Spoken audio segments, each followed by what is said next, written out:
is Miss Moon. Welcome back to Operation Awesome. So this was going to be the Sci-Fi Scarborough vlog, but for obvious reasons we can't film vlogs anymore. So instead I thought today we'd make a video where I discuss tips and tricks and things like that. This is actually a video that I've been working on for some time. Basically today I wanted to talk about cosplay planning. Whenever an event is drawing near, I'll always see stuff on social media, Facebook, Twitter, Instagram, as well as hearing friends in Discord servers and in other group chats discussing their panic of, oh god, I'm not done in time, basically just sharing their con crunch panic. And I was discussing this with Rose, and we realised in the course of the discussion that I haven't actually personally con crunched since 2013, so that's 7 years with no con crunching, and Rose hasn't really either. So we were both like, why do so many people that we know con crunch regularly, and how are we managing to avoid it?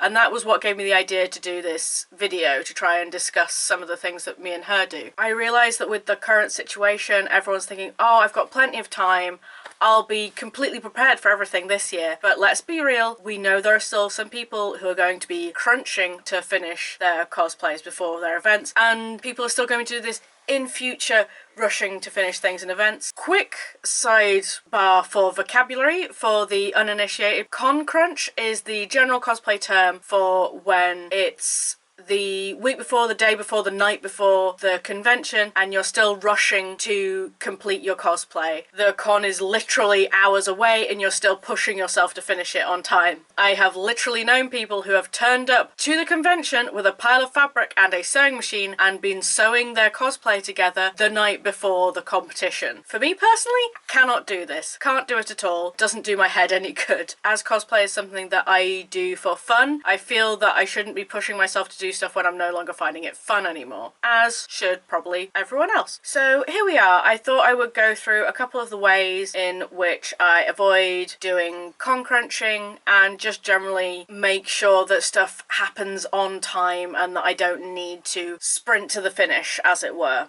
Let's get started on the actual points rather than the rambly intro. So first things first, involved for me a bit of a rethink on how I was thinking of and how I was planning cosplays, which having to completely change a bit of your mental framework does sound a little daunting, so I'll just explain a bit more what I mean by that. So basically, before 2013, I was planning con first. So I would buy a ticket to a con, I'd get that all organised, and then I'd start making the cosplays for it after deciding what I was going to do after talking to friends. I no longer do that. I have a list of cosplays that I want to do, and I will plan those out in my spare time when I'm thinking about how much I want to do them. So I will have this list of cosplays that I've planned or that are in partial progress, and then when I buy a ticket to an event, that's when I'll start thinking, okay, and of what I have currently in progress, what shall I prioritize to do first? So I don't often start a cosplay from scratch after I've bought the convention ticket, unless it's something that's incredibly quick or that I think I already have most of the pieces of. I think most people when they're planning cosplays will tend to plan an event first. They'll think, oh, I just got tickets to a Star Wars event, so I need to make a Star Wars costume. They'll think a load of my friends are coming as Avatar characters, so I should plan an Avatar cosplay, things like that. I have to admit, this approach has meant that I do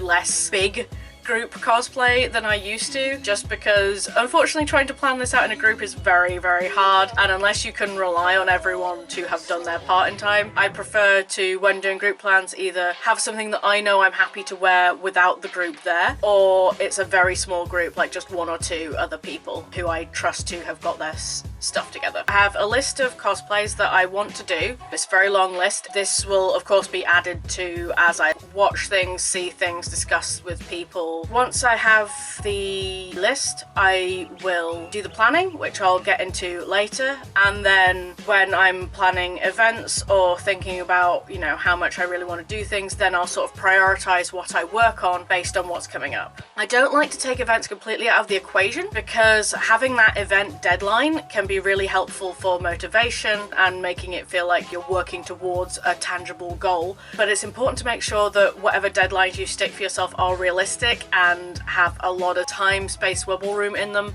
and that the deadline is not the be-all and end-all. For me, most of it is making sure that I've at least started the costume before I make a solid plan that I'm going to wear it to a thing. Speaking of deadlines, when you're setting your deadline is not the day of the convention. Your deadline is not the day before the convention. Your deadline is at least a week before the convention, because that means if you're not finished in time, it means you have time to work on a plan B. And as a side note, you should always make sure you have a plan B. Whether this is wearing alternative fashion like Lolita or something like that, or your geekiest dogs, or whether it's wearing a cosplay that you've made previously and are just going to rewear again. The reason I say allow yourself a week for that is especially in cases where it's going to be a cosplay that you wore once and are now going to wear again. It means that you have time to get that costume out of storage, double check you've got all the pieces. If that needs any quick mends or fixes, you've got time to do that, rather than fishing it out the day of the convention and realizing that it's dirty, or the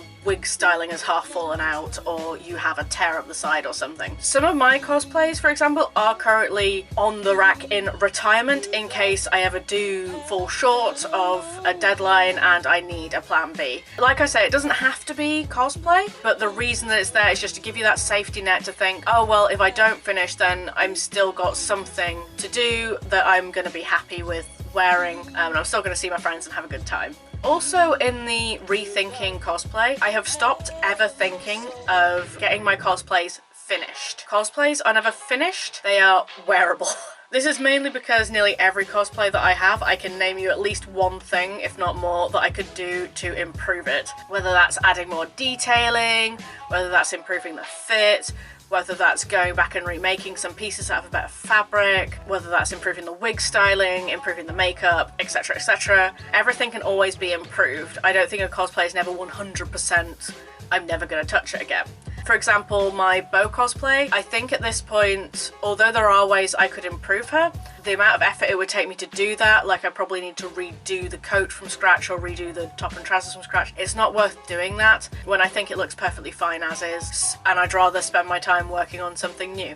So what happens when I'm planning out cosplays is I think, what's the bare minimum that I need to get finished for this cosplay to be a decent legal thing that I can wear out, where everything part of me is covered, and something that is recognisable as the character that I am being. With some cosplays, them being at a wearable state does mean that you're still going to have to do a lot of effort and they are nearly finished. For example, BB-8 was not what I would consider wearable until I'd finished doing all of the applique over all of the skirt, which was most of the effort behind that cosplay. But for something like Jasmine, as long as I had the long wig and a blue top and trousers, I could still say I was Jasmine, even if I didn't have all of the gold detailing done and I didn't have the wig precisely styled the way I wanted and everything like that. This isn't saying don't go in and try and make your cosplay the best that it can be, the most detailed that it can be. It's more, don't stress over getting everything 100% completed and think, oh, if I haven't completed all of the detailing, then it's rubbish and it's garbage and there's no point. You want to make wearable your finish line and not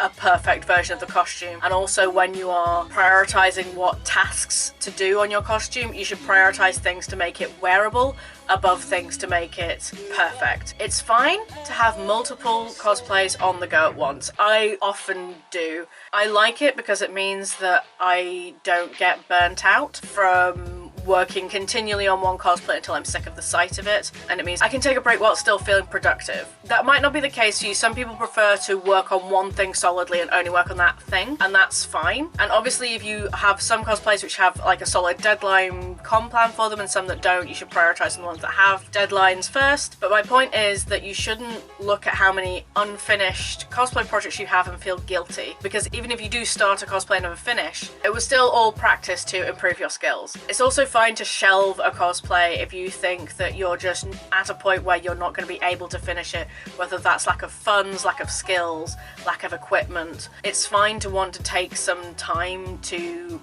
practice and work on something easier and then come back to it when you're feeling a bit more ready to tackle it. And it's better to take your time and get things done properly rather than rush to make a hackneyed solution and then have to unpick it and redo it later. Now we're going to get onto a bit more of the more practical side of how I actually plan out cosplays. I think I've sort of been touching on this as we go, but here we go. So when I'm planning out a cosplay, there are a few different methods that I use. It depends on A, what the cosplay is from, and B, whether I'm trying to make this screen accurate or whether I'm doing something that's more my interpretation. If it's a cosplay that's from a source where I have a lot of reference images easily available, there's a lot of official stuff or a lot of fan art out, and I'm really wanting to get this screen accurate, then I will generally go through and make a planning document, which are basically just screen grabs and official reference images, a couple of fan art things, trying to show the costume from as many different angles as possible and get close-ups on any details that I want to do. Just generally making myself a quick and easy reference document. I basically want to get that all in one place. Some people I know use Pinterest for this because you can use the boards very easily to make sure you've got all your reference in one place. I just tend to copy and paste it all into Paint, so I've got a big scrapbooky sort of a thing to look at, mainly because that's not reliant on the internet. If, however, the costume is not clear to me, either because it's quite complex and I can't tell just from screenshots what all the layers are, or if it's from something that doesn't necessarily have official designs, like if it's a podcast or something, or if it's something where the designs just plain won't work in reality and need a bit of rethinking, like with a lot of cartoons, or if it's something where I'm wanting to put my own spin on it, like my gajinkas for robots, for example. I will instead draw out first what I want the cosplay to be. For that, I tend to do it in Photoshop. I have this base, which is basically a row of 3 fashion dolls. I'll show some screen grabs here of me using it, and basically I will draw each individual piece of clothing on a separate layer in Photoshop, and then I can toggle them on and off and just work out for me in what order things go and how I can put the look together. I'll also generally have a layer with actual notes written on it, and I'll also probably have a layer with some reference images on it. I will fully admit this is probably a bit much for most people. This is just how I've found works for me. It works with the way my wine works. It's also a way that lets me sort of experiment with different ideas. If I have 2 ideas for how I want a gajinka to go and I'm not sure which will look better, it helps me to draw it out and have a look. And also is a useful way to sort of send on to people to go, this is what I'm thinking, which do you think looks better? Those who follow me on social media might have seen I've recently posted a couple of She-Ra ideas, for example. It's also a useful thing to have if I'm entering something competitively. A lot of cosplay competitions, especially if it's something where the judges might not be familiar with the source material, they'll want a reference image to show them what you're working from. And if it's something like a podcast or whatever where the reference images don't necessarily reflect what you've made, then it can be helpful to sort of have this as well and sort of be like, this is the reference image of the actual thing, and this is why my brain translated it into this. And it easily shows your references and your influences and why you've made certain design decisions. Occasionally, there's one minor variation that sometimes happens with my brain, which is that I will find a pattern or a piece of clothing that I just look at and go, oh, that would be absolutely perfect for this character. And so I'll buy that and base the entire cosplay around including that piece that I've bought. For example, my Vex cosplay, I bought the pattern for the dress and overdress when I mentioned it to Rose, so she said, oh well, doesn't that look kind of like something that Vexalia would wear? And I was like, oh yeah, you wanted me to do Vexalia, but I was sort of like on the fence about it. I guess I'll do it because then I'll get to make this dress. If you're a less visual person, you can just start with a list. I know Rose so starts with this, just a list breaking down everything that is in the costume. I will also tend to go on from these plans to make a list also. I just find that this initial planning stage sort of helps me make sure that I've got everything that I need on the list. Basically, you just want to break the costume down into its various pieces so that you know everything that you need to get hold of. Let's take my Kima cosplay for an example. We have breastplate, shoulder plates, tassets, a front skirt flap, gauntlets, hand guards, greaves, shoes, leggings, long sleeve top, cloak, wig of the SFX makeup. The reason that I'm including things like the leggings and the top in this is because it's important to make sure that you include any underlayers in this list. For Kima, obviously, it was important that I made note that any underlayers I had needed to be wicking underlayers that would breathe if I was struggling with heat under the wig and the armour. For something like, say, a princess dress, it's important that you note that you might need to buy a cage and a corset and petticoats to get that necessary shape that you're after. There are a few cosplays I have where I need to wear specific bras, specific tights, specific socks, etc. It's important to make sure that you don't forget these because underlayers are really important in underpinning a costume and making sure that everything works. Once you have this list, you then further want to go down and figure out where you're going to get each item from. Are you going to buy it? Are you going to buy it ready done? Are you gonna buy some things secondhand and edit them? Are you gonna make the entire thing from scratch? If you're gonna make it from scratch, what materials do you need? And also, if you're gonna make it from scratch, do you know what techniques you need to use and do you know what equipment you need? Sometimes it's really not worth making something yourself. Hell will freeze over before I have to make plain black leggings by hand, for example. I will always just buy those. So it's worth doing a cost-benefit analysis with yourself when you're doing this, just before you dive in. It's also worth sort of looking through and thinking, do you already have some of it already? For example, when I looked at making Veth from Critical Role, I already have a white blouse, I already have those black Doc Martens, I already have the leggings. All I needed to do was make the overdress and buy and style a suitable wig. So that's kind of like I already owned over half the components, really. If you're someone who's also trying to save money, it can also be worth making yourself a budget from this list as well. Figuring out how much each piece is going to cost, weighing up how much is it going to cost to make it versus how much is going to cost to buy it, how much time are you going to save by buying it over making it. Once you have sort of like this breakdown of the costume, which again you can do where you like. Rose so likes to do them in notebooks that she tends to write them out in. I'll often sort of work them out in like Word documents or notation apps, or often I'll work these out on the actual Photoshop documents that I've shown you earlier. From this plan, I'll then make two lists. I have a shopping list and I have a to-do list. As I said before, you can also do this on paper. Rose prefers to have all of her lists on paper.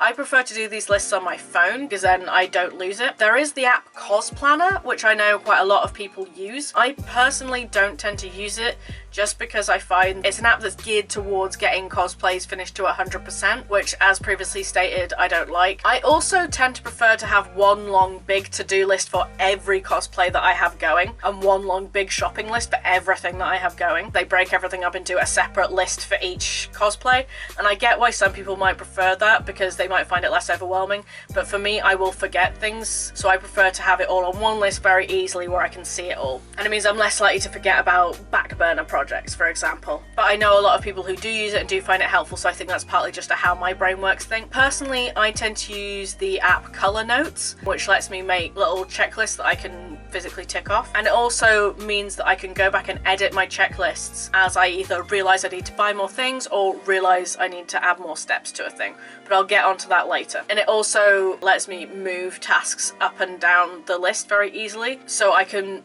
adjust priorities with it fairly quickly. There are some people that like to make really pretty planners with lots of stickers and color-coded areas and things, but that doesn't really matter. It doesn't matter if your plan is pretty, it matters that your plan is legible and that it works for you.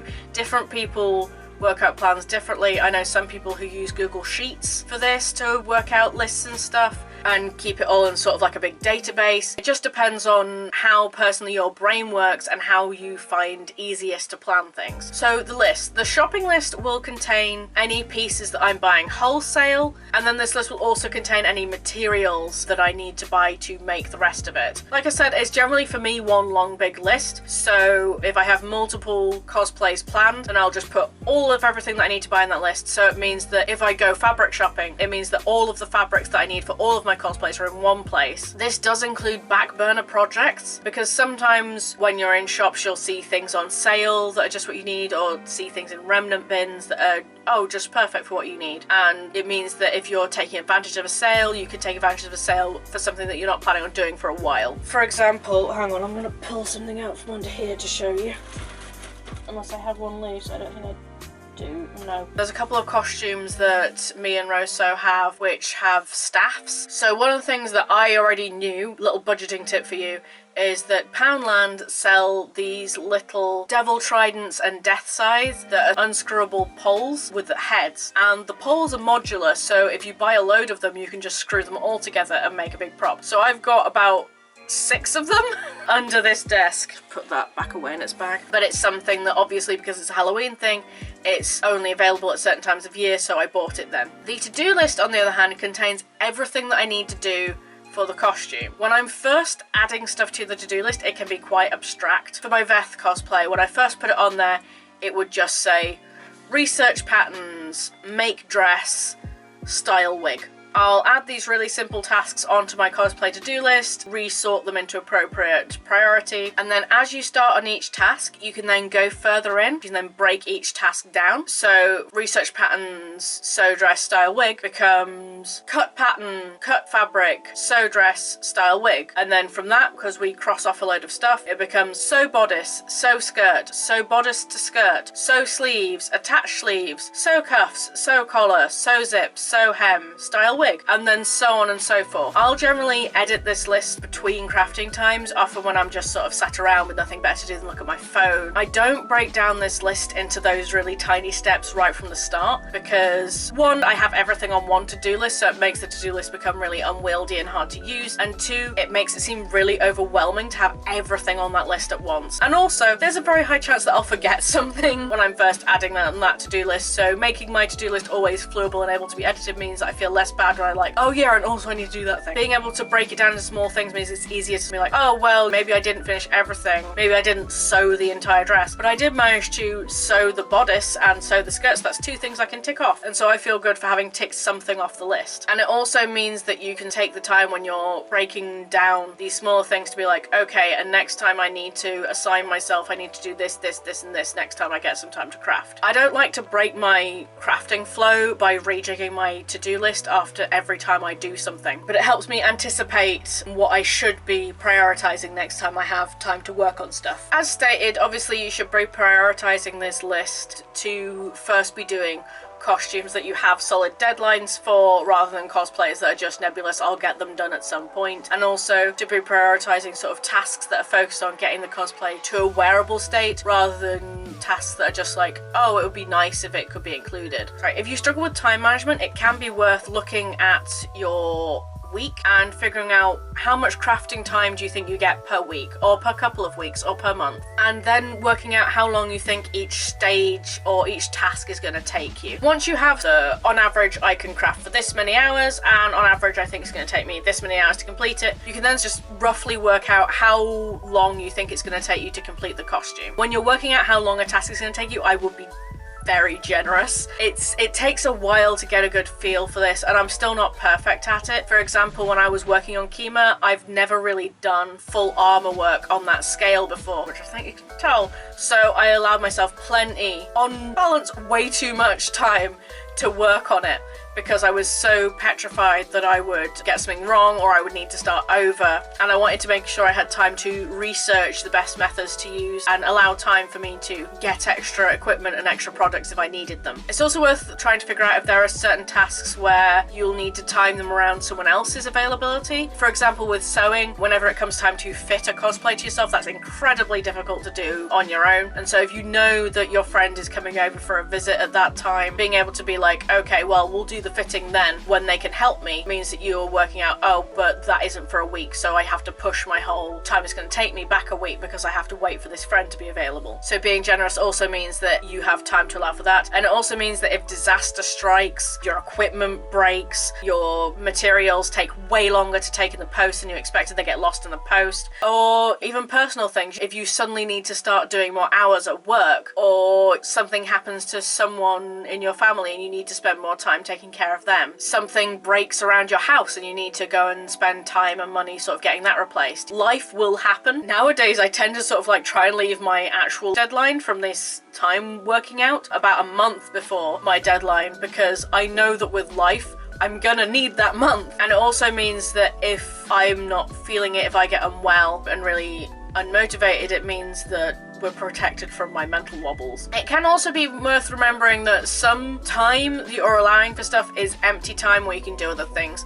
For example, wig washing, it does take hours, but most of those hours are it sat in a bucket where you don't touch it. Or painting or gluing, for example.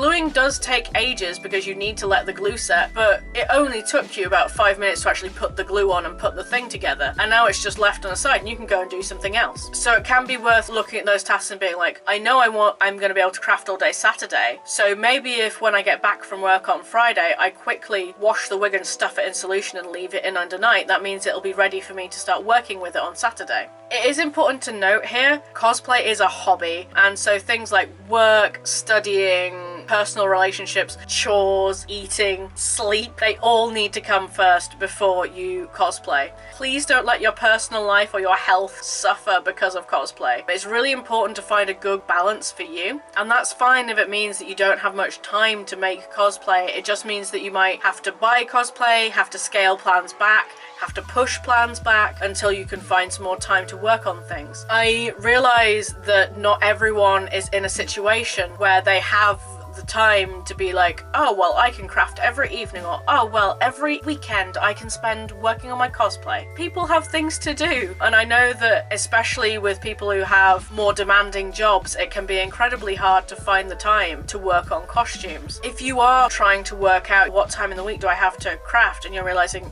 it's none, or it's only a couple of hours, I'm afraid I don't really have a solution for this. A lot of this comes down to time management, and a lot of the solutions for that will vary from situation to situation. I will admit it sounds very weird to people to be planning your time out so formally. Because of my own mental brain weasels, I'm someone who really likes routine. Even if I haven't written them down, I have little mental timetables of how the week should go. And so a lot of this stuff is sort of second nature, and is made up of methods that I've picked up over time. So adding crafting time into my already established routines was the simplest solution for me. I'm not saying that you need to be like me and have a solid weekly routine all the time, but I am saying that for me at least, I tended to find that even though I had lots of free time, because I hadn't allocated any of that time to cosplay, I would feel guilty using it to make cosplay because I was like, oh, I could be using this to work on stuff for YouTube, to draw things, to work on stuff in my portfolio. So having that time of being like, no, I assigned this time for crafting time, this is my cosplay time,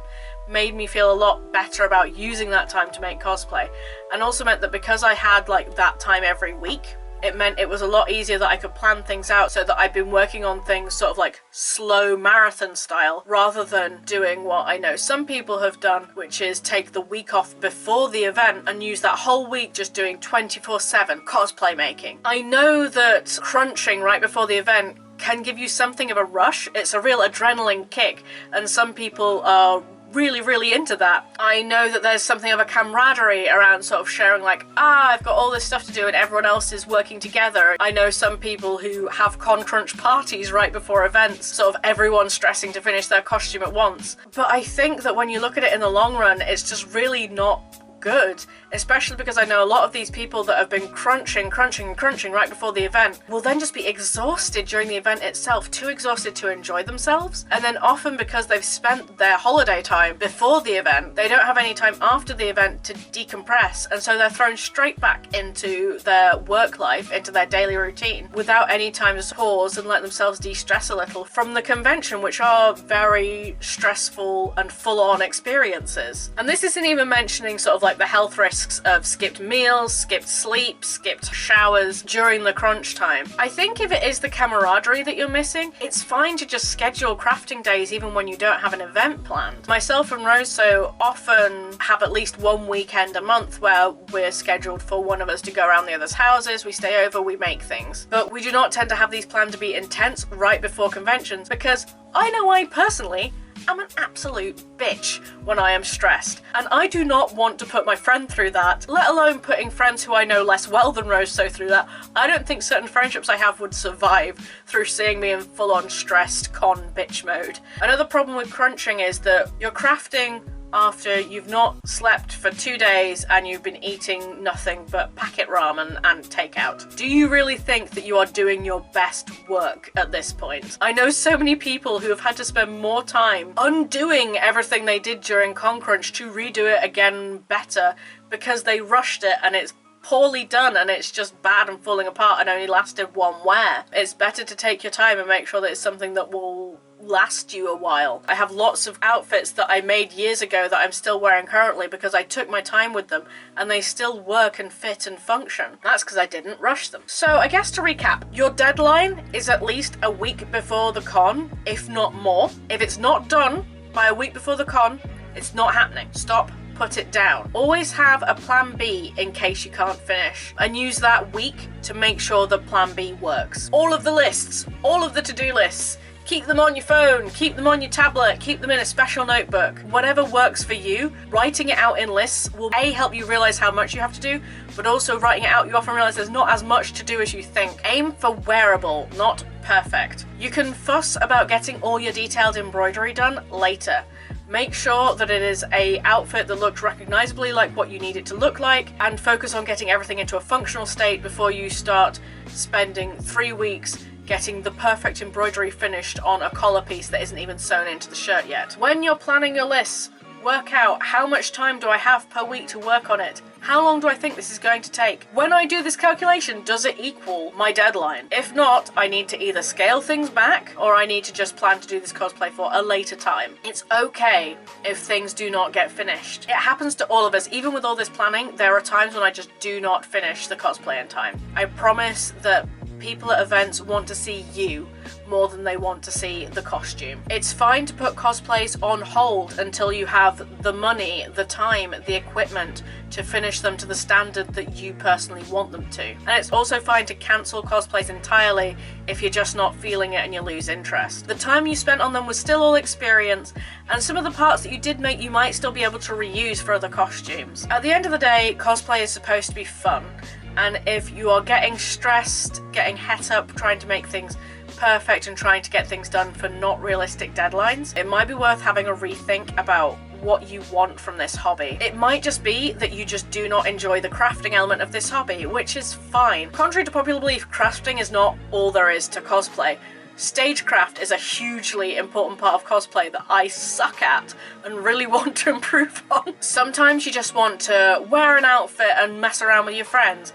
Sometimes you're just someone who enjoys role-playing as certain characters in costume. That's fine. If that's the case for you, it might be worth just buying or commissioning cosplays and spending the time you would have spent crafting working on skits or improving your mannerisms. At the end of the day, if you don't enjoy it, don't do it. It's important to enjoy things on your terms and not do things because you feel like you ought to do them. You're not a worse cosplayer if you can't do everything yourself in a narrow deadline. I hope this was useful to people. Please share it around if you think it is useful. Please feel free to share it with any friends you have who are terrible at planning. And please let me know down in the comments if you have any tips that you use to plan and make sure that you avoid con crunch. And also if you have any further questions on the methods that I've brought up in this video. Let us know what you think of tips and tricks videos like this that are a bit more essay-y style. Due to the current situation, we don't know when we're going to be able to vlog like normal, so we were maybe thinking of doing a few more videos like this, and I bought myself a very fancy new ring light so that we're not reliant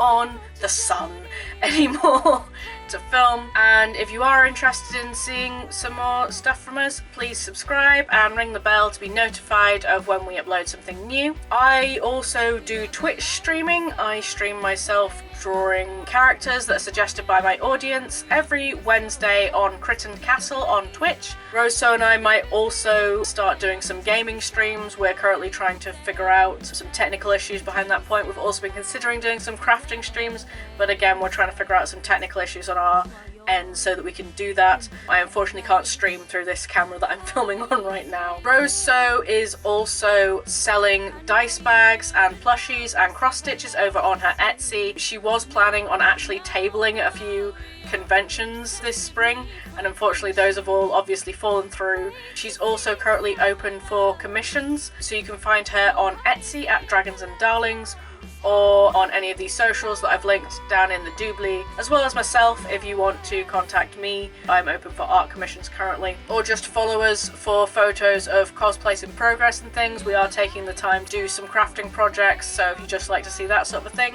also feel free to follow. Please everyone stay safe. I know we're all sick of hearing it by this point, and hopefully we will see you all later in the year for some fabulous events, and we'll have a fun time then, and hopefully we'll see you even sooner with a new video. Bye now.